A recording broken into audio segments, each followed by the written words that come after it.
As the Israel-Hamas war rages on, diplomatic parleys have also continued side by side.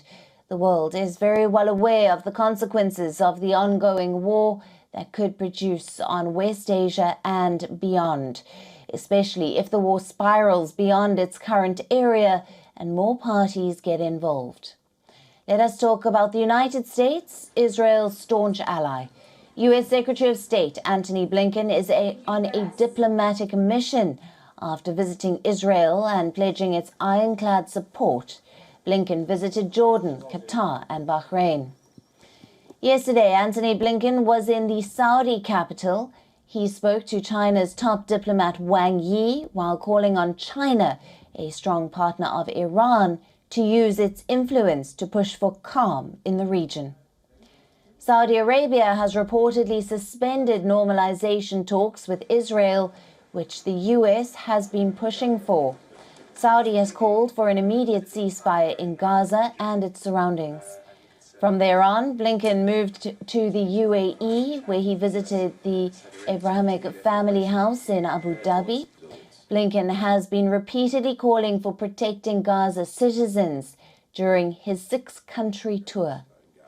China, echoing the same rhetoric, says U.S. should play a constructive role and push for a political settlement. China has even called to convene an international peace meet to reach a broad consensus. However, China, while condemning violence, did not name Hamas. Russia, which itself is embroiled in a war with Ukraine, has called on both sides for an immediate ceasefire, while calling Israel's action in Gaza as unacceptable. Moscow has also urged the UN Security Council to take immediate actions to restart peace talks to conclude a solution to the conflict. Reports say Moscow's top diplomat could meet representatives of Hamas in Qatar next week for talks to free Israeli hostages.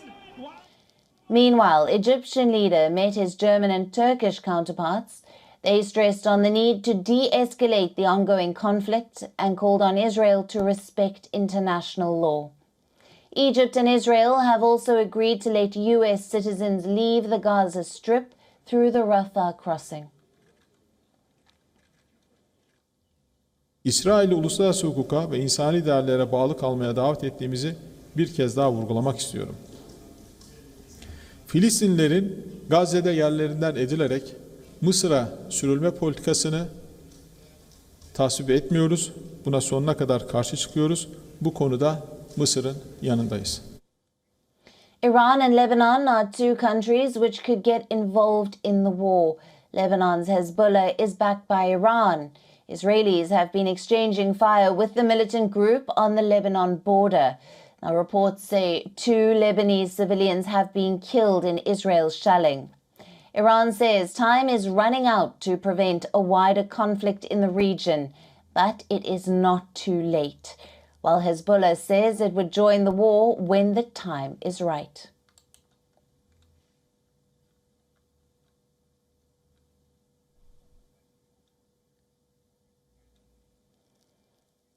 Our correspondent Jody Cohen sends us the latest updates from a bomb shelter in Ra'anana, Israel.